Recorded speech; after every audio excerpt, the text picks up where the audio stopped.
এই মানুষটির হয়তো অকালে ঝরে যাওয়ার কথা ছিল না, কিন্তু রাতারাতি কোটিপতি হওয়ার স্বপ্ন আর অজানা লোভ আজ তাকে পৌঁছে দিয়েছে মৃত্যুর দুয়ারে।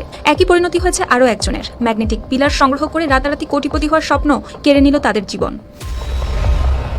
ম্যাগনেটিক পিলার নিয়ে দেশের বিভিন্ন এলাকায় দীর্ঘদিন ধরে নানা গুজব ও রহস্য প্রচলিত রয়েছে।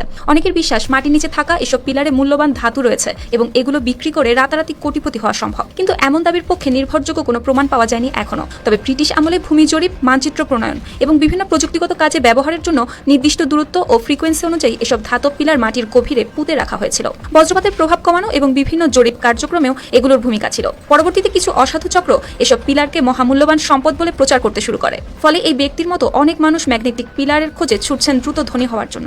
যে আমরা আসলে সকালবেলা আমি গরু সারি দেয়া তারপর খবর পাইলাম যে দুইটা লোক মারা গেছে।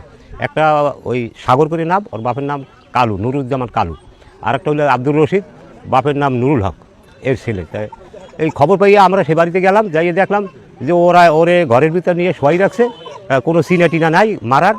তবে রোববার সকালে পৃথক স্থানে দুটি মরদেহ উদ্ধারের পর পিরোজপুরের মঠবাড়িয়ার আমরাগাছিয়া ইউনিয়নে ছড়িয়ে পড়ে আতঙ্ক। স্থানীয়রা জানান, শনিবার গভীর রাতে ফোন কল পাওয়ার পর বাড়ি থেকে বের হন আব্দুর রশিদ ও সাগর। তাদের উদ্দেশ্য ছিল ওই মূল্যবান ম্যাগনেটিক পিলার সংগ্রহ করা, কিন্তু পরদিন সকালে তাদের লাশ পড়ে থাকতে দেখে স্থানীয়দের ধারণা ওই পিলার সংগ্রহকে কেন্দ্র করেই কোনো বিরোধের জেরে ঘটতে পারে এই হত্যাকাণ্ড।